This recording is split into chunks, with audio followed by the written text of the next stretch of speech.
from RTV6, Indianapolis This Week. Welcome to Indianapolis This Week. I'm Rafael Sanchez. We tackle the topics of tax reform, healthcare, and the ongoing NFL kneeling controversy. But first, the bids are in. Cities across North America are hoping to woo Amazon for its second headquarters. At stake, a $5 billion investment in construction and up to 50,000 jobs. City leaders in Indianapolis and Fishers are teaming up to showcase why Central Indiana would be the best fit. The remaining tight-lipped about what's included in their bid, we know a team of local tech, business, and community leaders has been working on our area's proposal. Two other Indiana regions are also hoping to lure Amazon. The Jeffersonville area is joining the Louisville bid, and the city of Gary also wants it. That city's mayor, Karen Freeman Wilson, wrote an open letter to Amazon CEO Jeff Bezos in the business section of the New York Times. She also launched a MoveOn.org petition for Amazon customers who would like to see the second headquarters located in her northwest Indiana city. The state is supporting all three proposals and submitting the same package of incentives for each. Our State House reporter Katie Hines asked Governor Holcomb what Indiana can offer that other states cannot. We're a state that really stands out, not just with all of our #1 rankings in the Midwest and being a top state in the country, but folks around the world, certainly around the country, know that Indiana is a place of stability, a place of predictability, of certainty, and you can't put a price tag on that, although you could say that if you fly over Indiana, it's going to cost you money. And we've just become a place where businesses not just locate, but they locate and grow. I'm really proud of the work that has occurred in 3 different regions in the state of Indiana, up in northwest Indiana, here in Indianapolis and central Indiana, and the surrounding communities, and then down in southeast Indiana. So there'll be 3 different packages sent to Amazon for their review, and we'll treat these like we do every package that we submit, and we're very confident about just how attractive this is. But our incentives from a state perspective will be very much in line with what we've done in the past and what we'll continue to do in the future. Governor Holcomb says the company has indicated it will make a decision on where to build that second headquarters next year. President Trump says he'd support Central Indiana as the location for Amazon's second headquarters. He was asked about that by Tony Katz of our news gathering partner, WIBC. I love it. It's a place that I happen to love. You know, Indiana's been very good for me, and Mike Pence has been terrific. He's my friend, and he's been great. So anytime anybody wants to build in Indiana, I'm okay with that. No one in sight for the controversy over athletes kneeling during the national anthem. That according to our political director of ABC News, Rick Klein. Here's our conversation on the NFL's decision to allow players to kneel without penalty, plus his take on health care and tax reform. On tax reform, how can Republicans balance cutting taxes without blowing a hole in the deficit? They probably can't, and they're going to have to make a choice. Do you want to go for that big tax cut, or do you want to make sure the deficit's an issue? One middle ground that is gaining some traction is just downscaling what they want to do on taxes. One Republican told me, look, we know the president's going to say it's the biggest in history anyway, so we may as well just get what we can get done here. And that may be where they land. But as of now, they're still talking about something that would add a substantial amount to the deficit. They'll argue that because there'll be economic growth, that it won't be as bad, but there's no way you can look at the numbers in black and white and not realize that violates a core Republican conservative principle. Open enrollment starts on November 1st. Who's to blame for where things stand right now in health care? Well, you can blame the paralysis, but President Trump has helped that along. I mean, look, there are flaws in Obamacare that I think everyone has recognized. There are fixes that are out there. President Trump really hasn't engaged in that. I mean, just in the last couple of days, he reversed himself on whether he actually supported a short-term bipartisan fix that would take care of some of the payments that he said needed to be cut that went to insurance companies. So he has not wanted to engage. The Democrats will say they will engage as long as you take repeal and replace off the table. But our calcified political environment means you really can't even have those conversations. And as of now, there's no way to really fix the flaws in the system. A lot of people are struggling under either the burdens or the lack of choices in Obamacare. The flip side is a lot of people are actually depending on these services. Why do you think the president waded into the controversy over the NFL players kneeling during the anthem, and what now that owners decided they can do so without penalty? It's a classic case of this president, unlike previous presidents, anyone that I've covered, looking for divisions to kind of bring his base out, and I think to make a point of the fight that he sees as a fight for the soul of the country. I think for him to take the stand when, frankly, it wasn't even a big issue, and then stay on it for as many weeks as he had, as you know, even sending Vice President Pence to Indianapolis only to leave early. I think all of it is of a piece for President Trump that sees him standing with his supporters on the side of patriotism, the American flag, and American troops. Never mind that this debate wasn't about that when people started protesting. He has tried to co-opt that to sow this particular division. And now I think with the NFL not changing its guidelines, I don't see any signs of President Trump letting up. We've got other major sports like hockey, like NBA basketball just getting started. It seems to me, from my read of talking to people at the White House, the president feels like he is on an issue that he is comfortable being on this side of. Another big issue, of course, is that of health care. There will be less help this year for people trying to figure out which plan on the health insurance marketplace is best for them in 2018. The federal government is slashing funding for navigators by more than 80% in Indiana. Those are the people who are trained to help individuals explore coverage costs, options, and enroll in a plan. The Indiana Primary Health Care Association confirms it's cutting its staff of 10 navigators to 1 part-time position. This is the latest development 1 week before open enrollment. Those shopping for a plan will have less time to sign up and could even pay more. The state has approved rate increases of between 20 and 36% for the 2 remaining providers on the marketplace. Here's the latest figures. Close to 175,000 people in our state are enrolled in a plan through the Affordable Care Act. Indiana could send another Pence to Washington. Vice President Mike Pence's brother is laying the groundwork for a run for Congress. Greg Pence has filed documents with the IRS and the FEC to officially enter the race in the 6th District. It's the same House seat his brother held. Pence has been serving as chair of Congressman Luke Messer's Finance Committee. Messer is seeking the Republican nomination for U.S. Senate in an effort to unseat incumbent Democrat Joe Donnelly. Next on Indianapolis this week, our team of political insiders join us tackling the NFL owner's stance on kneeling during the national anthem, plus a look ahead at the future of healthcare just weeks before open enrollment begins. You're watching Indianapolis this week, only on our... We're working for you. It is now time for some exciting conversation with our political insiders, of course, Eric Berman, with our media partner, WIBC. Thank you, State House reporter, Democrat Kip 2, and Marissa Lynch, Republican. Thank you for joining us on this Sunday morning. Let's get right to it. On this Sunday, more football on schedule. Will we see more kneeling players? In fact, the NFL said it will take no action. There will be no penalty for those players which wish to kneel during the national anthem. I'll let you start. Okay. Well, I think we will see some players kneel, and I really want to say this. I think I was wrong about Donald Trump. He does have a skill, and his skill is dividing America no matter what it is. I think America would be divided if he said something about apple pie at this point. I don't think that he's physically capable of trying to unite the country. And the NFL is a perfect example of that. We used to be able to unite around our team, and now we have people yelling at each other in the stands over this issue, and it's really because he highlighted it. Marissa, is this a division issue, or is this the president really standing up for an issue that he believes his constituents and that many Americans may believe is a good thing to stand? Yeah, I think it's an American issue. I mean, at the end of the day, you know, this is the NFL team owner's decision as to whether or not they want to penalize their players. That's their decision. But as everybody can see, the ratings are dropping. People are getting frustrated that they're not standing and showing respect for the flag. And so, you know, I mean, it's their decision as an owner whether or not they want to uphold the rules within their own operations manual. And it's my decision and all Americans' decisions as people who are participating whether or not they want their sporting event to turn into a political event or statement. So. You know, there's 4 really overlooked reasons why the NFL's ratings are dropping. The Jets are terrible, the Giants are terrible, the Bears are terrible, and Los Angeles, when they didn't have a team, they got whatever the best game was on Sunday, and now they're stuck watching 2 more teams, which are terrible. Except that the CBS ratings were up the last 2 weeks, so I don't even understand why we're arguing about that. They actually were up. We know that this issue remains a divisive issue. Whatever the ratings are, people are polarized by this issue.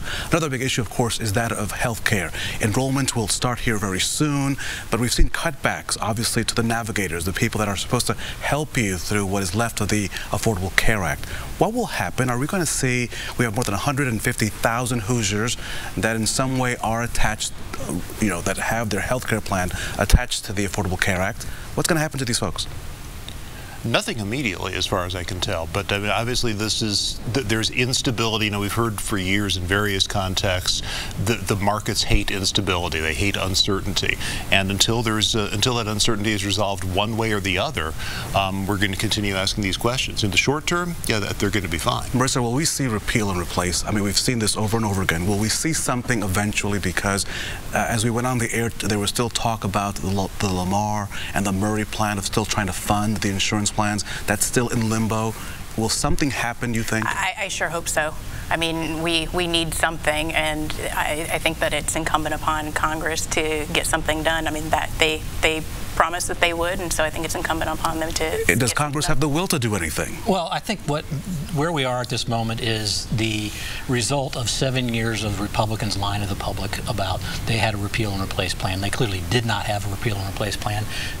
The only thing that they were motivated by was trying to embarrass President Obama, and it continues to this day, not funding these folks that are supposed to be reaching out, saying you're ending the subsidies. All these things are only there to sabotage. They're not trying to solve a problem. They're just trying to score political points, and it's really bad. There was a plan, just the American public wasn't ready for it, right? I mean, so there was a plan. Marissa, chime in really quickly. They had a plan, but the American public said, we don't think we want that. We kind of liked this thing that they thought was Obamacare, but really was the Affordable Care Act. Was it not? I mean, so there was something there, but folks were just like, we don't want what you want. Well, and I think that I may disagree a little bit on who the folks were. I mean, it was, again, there was some division there, but I mean, as an American who worked for the U.S. House of Representatives and as a result was required to be on Obamacare, I wanted there to be change. It affected me, and I was paying higher rates. So I think that it's a little bit of a disconnect as to which American people. Was it some of the senators who were the hang up, or was it the actual American people? But some folks that were on, quote, Obamacare had no idea that it was called the Affordable Care Act. Correct. Which is the difficulty. Greg Pence running for Congress in the seat in the district where his brother, the vice president, once served the country. How's that going to come out? Do you think we will send another Pence to Washington? Well, that's the way to bet. I mean, it's too early to tell. We don't even know who else is going to get we like in. Polls, right? Polls are... If the election were held today, yeah, probably. I mean, Greg Pence starts out with two big advantages. People know his last name, and he's going to be able to raise lots of money. That gives him a big edge. It's a Republican district, and so we're mainly talking about the primary here. But as my friend Brian Vargas always used to say, it's a long way to the election. Kip, too, is Indiana ready for another Pence in Washington? Well, his brother would have lost the governor's race had he stayed in it, so I don't know. I'm just offended by we always have to regenerate the same names. How about we come with somebody new? Marissa, last word on this topic. Yeah, in the interest of full disclosure, I've known Greg Pence for a while when I was running the operations over in the 6th District for Congressman Messer. He's a friend of many of them the campaign as well. I think he's a fantastic candidate. I really do. You've got a guy who is clearly very passionate about the communities in the 6th District. He has employed hundreds of people over the years throughout the courses of his career. He's served in the military. I'm very excited about what a potential Congressman Greg Pence would look like for the 6th District. 2018 will be quite interesting because it seems everyone is running for Congress. So if you folks want to make an announcement right now, this would be the moment. Any announcements? I'm not running for Congress. Marissa? I am not running for Congress. All right, just checking in. Eric, I know you're not because we have jobs. We have to cover these folks. Coming up on Indianapolis this week, survivors sharing their stories to help other women and what they're going through, maybe the toughest moments of their lives. A look at what brought them all together next on Indianapolis. There's controversy over how the Trump administration handles condolence calls to fallen members of the military. An Indiana family has been affected. You may remember 23-year-old Columbus East grad and Army Sergeant Jonathan M. Hunter. He died in a suicide bombing attack in Afghanistan in August. His family was told to expect a call from President Donald Trump, but they say it never happened. His dad, Mark Hunter, said he was disappointed not to hear from the president. And Jonathan's widow, Whitney, says she has had support from many lawmakers, but she feels not from the White House.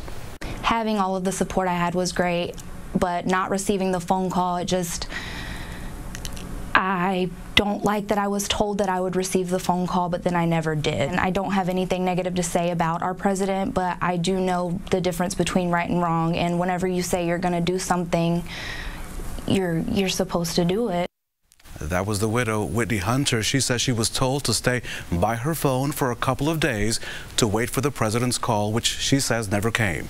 Vice President Mike Pence did speak with the family, but they say they also wanted to hear from President Trump.